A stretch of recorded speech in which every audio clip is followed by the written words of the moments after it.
I want to talk about the low maintenance girlfriend. I want to talk about this because a lot of times women think that they'll be able to attract more men if they are low maintenance or easier to please. But then they end up shocked that they don't get anything because many of them are afraid to ask for anything. So this woman posted, and this is a little old, but she says, "I regret being the low maintenance girlfriend." She posted this in the Off My Chest subreddit. The reason why I am posting this is because I want women to get more assertive in asking for the things that they want and not being afraid of shunning the low maintenance or the cool girl or just like one of the guys' labels. She says, "I used to pride myself on being easy to date. I didn't need much reassurance. I didn't complain when plans changed. I didn't ask for much time or attention. I thought that made me mature. What it actually did was teach my partner that I don't need effort. Now, when I ask for more communication, more affection, more consistency, he looks confused, like I'm suddenly changing the rules. He keeps saying, 'You were never like this before.' And he's right. Before, I swallowed everything. I don't think he's a bad person. I just think I trained him to love me in the smallest way possible." So when you start out a relationship with asking for nothing, letting things slide, your birthday, he didn't do anything, you let it slide. He's late, he's inconsistent, and you let it slide. Eventually, once you start saying, "Hey, something is wrong," he'll be like, it wasn't a problem before. So keep this in mind when you think that being the low maintenance girlfriend like that is a better way of being. It absolutely is not, because many times what you see at the beginning is the best behavior and is only going to go downhill after that. So start out where you really want things, and then once it starts to slip, that is when you start to speak up. Eudaimonia says, "We accept the love we think we deserve. It can be hard to ask for more, but needing more is valid and you deserve to have your needs met. This may take time and practice via many relationships, friends, romantic, and family, but ultimately it's a worthy endeavor." We talk about these things so we can continue to role play. When you need something, don't stuff it down. That's where bitterness and resentment start to build up. Connect Proposal says, "So true. Unlearning silence and asking for more is uncomfortable but necessary." And if we keep on role playing and talking about this beforehand, before you're in a relationship where there has been low effort or no effort, then when you start a relationship, if you choose to get into a relationship of any kind, then you could be well practiced in asking for the things that you need. Robin Harley's Heart says, "How dare you call me out while I'm still in bed, laughing my butt off." This is very true, though. We got the Miamian saying to OP, "But in addition to this, be bold for yourself. Get your needs met for yourself. And if your needs are not being met," this is the reason why, also, take care of yourself. Right now, it doesn't matter if you're in a relationship or not. If there's something that you need or want and you have the capacity to get it for yourself. Take care of yourself. That way, anybody that comes into your life, if they can't reach to where you are already at, then why are you bringing them along? Shifty Quiver says, "This used to be me, thinking that was the way to get a partner. Boy, was I wrong. I just realized all the men I was initially into were childish and self-centered." So if you end up getting with somebody that's childish and self-centered, and you're one of the people who never ask for anything, that's going to be perfect for somebody like this because it's always going to be about them. And you need to center yourself, make sure that you're getting your needs too.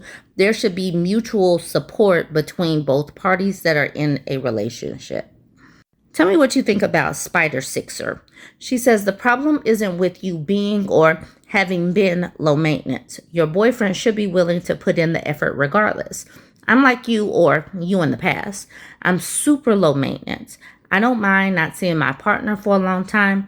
I don't mind if he doesn't talk to me all day. And I'm super content just staying at home and chilling with him as a date instead of going out and doing a lot of elaborate stuff.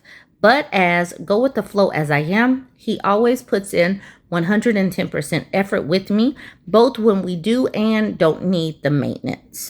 Talk to your boyfriend about this first, of course. Get him to understand you need more now. And if he still doesn't get it after communicating yourself clearly, it would be good to find someone that puts in the same effort, regardless of how much maintenance you need. What do you think about that? This person is go with the flow, doesn't want for much. And you know what? That might work for some people. Some people really, really don't want anything. But this is where and why you need to know yourself, what you want and what you want in a relationship. I came across this Medium article that fleshes out that topic. She says, I stopped trying to be the cool girlfriend. She says, I thought being low maintenance would make him stay. It just made me easier to ignore. So this is Nyla Rivers who wrote this. I thought being low maintenance meant I was secure. It turned out I was just afraid to need anything. Being easy. I used to pride myself on being easy. Low jealousy, low demands, low expectations. If something bothered me, I downplayed it. If plans changed last minute, I adjusted. If he forgot something important, I laughed it off. I'm chill, I'd say. What I meant was, I don't want to be difficult. I met him at a friend's birthday dinner. He sat across from me, sleeves pushed up, talking with his hands. He was attentive in a way that felt flattering. When I spoke, he leaned in. When I made a joke, he caught it and lifted it higher. By the end of the night, he had asked for my number and had already suggested a place we had to try. On our third date, he showed up 20 minutes late. Traffic was insane, he said, sliding into the booth beside me instead of across. He kissed my cheek like we were already something established. I had been there early. I changed my outfits twice before leaving my apartment. It's fine, I said, smiling. And it was 20 minutes, but I heard myself saying it before he had even finished apologizing. After that, I kept doing it. The praise. If he canceled because work ran late, I said I understood. If he forgot to call when he said he would, I teased him instead of telling him I'd wait up. When he mentioned an ex in a way that lingered too long, I swallowed the question forming in my throat. I called it being secure when my friends asked why I didn't say anything. I wasn't like other women who needed constant reassurance. I didn't check his phone. I didn't interrogate him about female coworkers. I didn't demand timelines.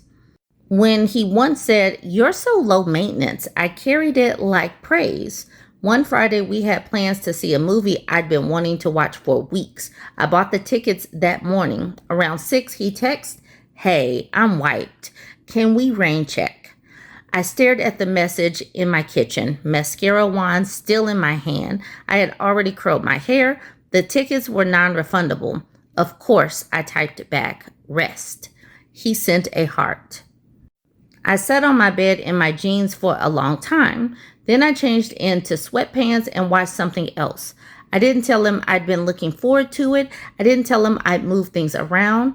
When he asked the next day how my evening was, I said, "Good, quiet." So here, if she had centered herself, she would have just picked up a friend and gone to that movie. But since she had been centering this man and everything was about this man, she decided to just simply not go. She should have gone to that movies by herself. Predictable pattern. For a while, there was nothing to fight about. No arguments, no tension, no uncomfortable conversations about needs or standards. We were easy. We were fun. My friends called us relaxed. After a few months, I could predict it. When I stopped mentioning what bothered me, he stopped checking whether anything did. He didn't argue. He didn't push back. He assumed I'd adjust. He made plans with his friends before confirming ours. He responded hours later to messages that used to take minutes. When we were together, he sometimes scrolled while I was mid-sentence. The first time I brought something up directly, it was small. We were at his place. I had cooked dinner. He left his plate on the coffee table and disappeared into the bedroom to take a call. 20 minutes passed. I cleaned up alone. When he came back, I said carefully, "It would help if you stayed and cleaned up with me." He blinked, like I'd spoken in another language. I didn't think it was that serious. It wasn't serious, but it mattered. I had laughed about things like this before, so he didn't expect this one to matter. I had made it easy to cancel, forget, or walk away from a conversation without anything changing. So when I asked him to stay and help, he looked at me like I was someone new. Softer sentences. After that, I started noticing how often I edited myself before speaking, how I softened sentences. Instead of, "That bothered me," I'd say, "It's fine, just next time, maybe." Instead of, "I need more consistency," I'd say, "I know you're busy, but." I added softening words until my sentences barely sounded like requests. One night he canceled again. This time we had plans to meet my friends. They had reserved a long table. "I forgot," he admitted over the phone. "Can we do another time?" I could hear music in the background. He was already out. My chest tightened in a way I couldn't laugh off. "It mattered to me," I said. My voice was steadier than I expected. There was a pause. "I said we can reschedule," he replied. A slight edge crept in. "Why are you making it a thing?" "Because it is a thing," I wanted to say. For once, I didn't rush to fill the silence. "I'm not trying to make it a fight," I said, "but I keep adjusting and I don't think you notice." Another pause. "I just thought you were more chill than that." Letting it sit. The word landed harder than I expected. More chill than that. He said it like chill was the reason he liked me. I couldn't tell if I was different or just louder. When I laughed things off, the conversation ended there. When I laughed, he didn't have to explain himself. He never had to wonder where he stood with me because I never moved. I started catching myself before saying, "It's fine," letting the silence hang instead. After I began saying what I actually wanted, our conversations took longer and ended colder. He grew quieter, shorter, less affectionate after I named something that bothered me. It was subtle, but I felt it. One evening, sitting across from him at a restaurant, I realized I was bracing before I even spoke, measuring my words for impact. My jaw ached from clenching it through dinner, not of him, of watching his face every time I opened my mouth. Saying it plain. "I don't want to be the low maintenance girlfriend," I said finally. My hands were flat on the table to keep them still. "I want to be considered." He leaned back. "I never asked you to be low maintenance." "No," I said. I volunteered. I didn't add, "but it's okay." We didn't break up that night. It unraveled more slowly than that. A few more conversations where I didn't backtrack. A few where he went quiet afterward. He didn't like the change. I did. When something bothered me, I let the feeling stay. We argued more. Some evenings ended early. He couldn't pretend he didn't know what I wanted anymore. I used to think if I didn't ask for much, he'd stay. When I didn't say what I wanted, there was nothing to measure him against. Now, I say what I want out loud. If he preferred the version who stayed quiet, he stopped calling as often. I don't say "it's fine" as quickly. I say what I mean even when my voice shakes. The silence afterward is heavier, but at least it's honest. This is amazing, and this is the reason why I wanted to do this. I want us to get used to asking what we want without the inflection on the end, without softening everything. Be bold in the beginning. Like my mom said, a closed mouth don't get fed.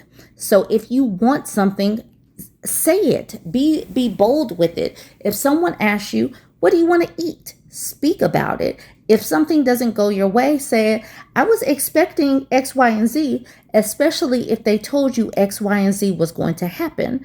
This is the reason why some people don't like putting labels or titles on anything, because when you have a label or a title, then there is an expectation that goes along with it. This is the reason for clarity and communication. But in order to clearly communicate your needs, you have to first know and understand what you want, what you value in a person, and you have to be clear about that and set those expectations in the very beginning. I want us to continue to have these conversations, All of this goes along with boundaries, consent. You have to know yourself and be willing to speak up for yourself. It is a learned thing. Sometimes, especially if you come from a household where you weren't allowed to have opinions, where you had to just follow what your parents say, it was hard to have these types of conversations, or you weren't taught these lessons. So we're teaching these lessons right now. You need to know you, not necessarily what your parents told you, not necessarily what some man that you got with early on while you were younger told you. And this is the reason why I say you should start up relationships after you really know yourself. Don't give your 20s to a man. Give yourself some time to know and understand yourself first before you get with one of these people, so that you can have some assertiveness and clarity about yourself. All right, y'all. I know that I have just rambled on, but this is a life lesson that we have got to continue. It takes some time. It takes some time to get one of those shiny new spines. It takes some muscle buildup to be able to stand up straighter and ask for what you want. So go ahead and chime in and let me know what you think about this post.